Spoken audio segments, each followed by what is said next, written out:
किस बात की। चलो फिर शुरू करते हैं। अब यहाँ पर जल्दी से सबसे पहले नूडल्स को हम बॉईल कर लेते हैं। मैंने भगोने में पानी डाला है लगभग 2 लीटर, और उसमें जैसे ही पानी में बॉईल आ गया है ना, मैंने यहाँ पर 2 बड़े चम्मच मैंने नमक के डाल दिए हैं। नमक थोड़ा ज्यादा ही रखना क्योंकि पानी भी बहुत ज्यादा है। मैंने यहाँ पर लगभग 300 ग्राम नूडल्स का इस्तेमाल किया है। जो सबसे दुर्घटना घटने वाली बात होती है ना, वो यहाँ पर होती है। यहाँ पर ऐसे होती है कि नूडल्स आपने हमेशा तब डालनी होती है जब पानी एकदम गर्म हो, बॉइलिंग हो। और दूसरी बात, नूडल्स डालते ही आप नूडल्स को थोड़ा सा स्टर जरूर करना 30 सेकेंड्स बाद, जिससे कि वो सारी नूडल्स इवनली पक पाए। ये देखो, थोड़ा सा स्टर जरूर करना।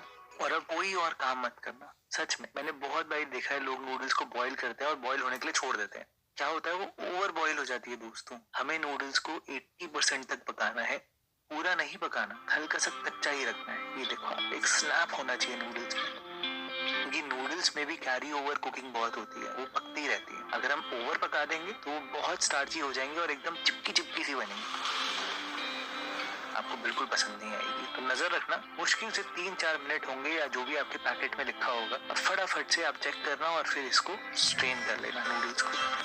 अब ये देखो, मैं आपको दिखाता हूँ अभी नूडल्स कैसे टूट रही है। मतलब टूटते ही रिट्रैक्ट हो रही है, स्नैप हो रही है। ऐसी नूडल्स होनी चाहिए दोस्तों। और नूडल्स को छानते ही आप ठंडे ठंडे पानी से इसको धो लेना, बहुत जरूरी है दोस्तों, ताकि नूडल्स की जो कुकिंग है एकदम स्टॉप हो जाए और आप सारी नूडल्स को अलग अलग कर पाओ। मैं आपको अगर पानी डाल के दिखाऊं तो नूडल्स देखो कैसे कॉन्ट्रैक्ट कर रही है। तो जितनी हीट थी, गर्मी की वजह से फूली थी, उससे टूट रही है। ये होती है दोस्तों छोटी छोटी चीजें जो बहुत मैटर करती है। तभी मैंने आपको बोला कि नजरें वहीं पर गाड़ के रखना। अच्छा, फटाफट से क्या करना है आपने कि नूडल्स को आप धोने के बाद अलग अलग कर लेना और इसको एक बड़ी सी प्लेट में, एकदम खुले बर्तन में, परात में, थाली में ट्रांसफर करना और इसको थोड़ा सा ठंडा होने के लिए छोड़ देना, थोड़ा सा सूखने के लिए छोड़ देना। अभी इतना पानी है, अगर आप यहाँ पर तेल मिला दोगे ना तो फिर क्या होगा कि सही से तेल लग नहीं पाएगा। ये देखो, मैं आपको निचोड़ के दिखाता हूँ, इतना पानी है दोस्तों नूडल्स में। इसकी बेस्ट बात ये है कि 10 मिनट में बनके तैयार हो जाती है। आप बस नूडल्स को ठंडा होने के लिए थोड़ा छोड़ देना, मुश्किल से 5 मिनट के लिए।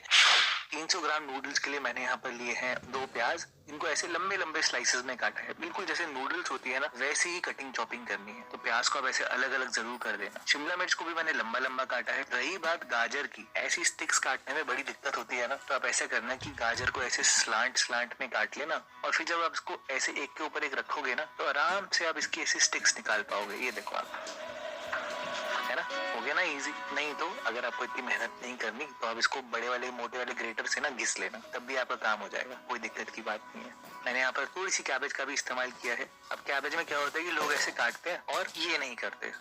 ओहो, थोड़ी सी पिटाई भी करनी होती है कैबेज की, ताकि उसके जो लच्छे हैं वो खुल जाए और आप इसको एकदम फाइनली लंबा लंबा काट पाओ, बिल्कुल ऐसे।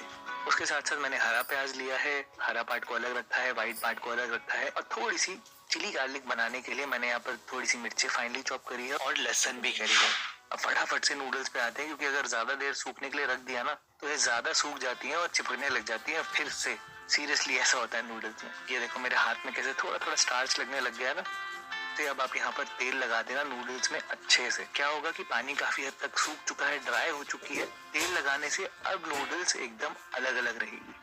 स्टेप बाय स्टेप एक एक आप काम करोगे ना, आपकी नूडल्स बिल्कुल भी नहीं चिपकेंगी दोस्तों, एकदम परफेक्ट बनेंगी जैसे बाजार में होती है। और बाजार की तरह ही बना रहे हैं तो बाजार की तरह प्रिपरेशन भी कर लेते हैं। तेल रखा है मैंने, थोड़ा सा अजीनोमोटो लिया है, नमक लिया है, काली मिर्च है, मिर्ची और लहसुन है, और सब्जियां तो रखी हैं। साथ में चिली सॉस आपको चाहिए होगी, सोया सॉस, विनेगर। आप चाहो तो आप यहाँ पर केचप भी डाल सकते हो, वो आपके ऊपर है। फटाफट से नूडल्स पर आते हैं। नूडल्स बनाने के लिए आपने गैस को सबसे हाई फ्लेम पर रखना है, सबसे ज्यादा, और तेल डालना है। और तेल को चारों तरफ फैलाना बहुत जरूरी है अपनी कढ़ाई में। और जब तक तेल से धुआं नहीं निकलता तब तक आपने कुछ भी नहीं डालना। गरम गरम तेल में सबसे पहले आप लहसुन और मिर्ची डालना, बहुत जल्दी रोस्ट हो जाएगी क्योंकि बहुत गरम तेल है ना, इसलिए फटाफट से यहाँ पर प्याज भी डाल देना और हरा प्याज भी डाल देना। मुश्किल से आपने 60 सेकेंड्स तक रोस्ट करना है, बस 60 सेकेंड से ज्यादा नहीं। फिर अब बाकी सारी सब्जी डाल देना, शिमला मिर्च, गाजर और पत्ता गोभी, ये सारी डाल देना। और अब आता है असली काम रोस्टिंग का। यहाँ पर आपने सब्जियों को थोड़ा रोस्ट करना है, एग्जैक्टली मैं सच बोलूँ तो 90 सेकेंड्स तक, 90 सेकेंड्स टू 2 मिनट्स में आराम से रोस्ट हो जाती है सब्जी। आप कोई भी कढ़ाई ले लो उसमें भी हो जाएंगी। हाँ, लेकिन बस हाई फ्लेम होनी चाहिए। और मैं ऐसा इसलिए कह रहा हूँ क्योंकि जो नेक्स्ट स्टेप है ना, उसमें आप टाइम लगाने वाले हो। तो आप क्या करना, सब्जियों को रोस्ट कर लेना, उनको नीचे रखना, वो बैठ जाएंगी सारी। फिर आप डालना गरम गरम गैस पे हाई फ्लेम पर नूडल्स डाल देना, और इसको मिलाना नहीं, अभी घबराना नहीं, नीचे सारी सब्जियां पकी रही हैं। आप फटाफट से यहाँ पर सॉसेस डाल देना कि मैंने ज्यादा डार्क सोया सॉस यूज करी है, रेड चिली सॉस यूज करी है, साथ में नमक, अजीनोमोटो अगर आप डालना चाहते हो, और काली मिर्च, ये सब यहाँ पर डाल देना और इसको अच्छे से मिला देना।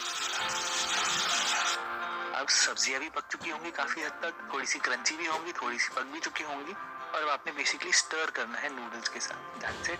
अच्छा, और अगर आपको मिलाने में दिक्कत है तो कोई दिक्कत नहीं है दोस्तों, आप ऐसे जो चिमटा होता है उसकी भी हेल्प कर सकते हो और आपका काम बढ़िया हो जाएगा। बस दोस्तों देखो, बिल्कुल स्ट्रीट स्टाइल नूडल्स बनके बिल्कुल तैयार है।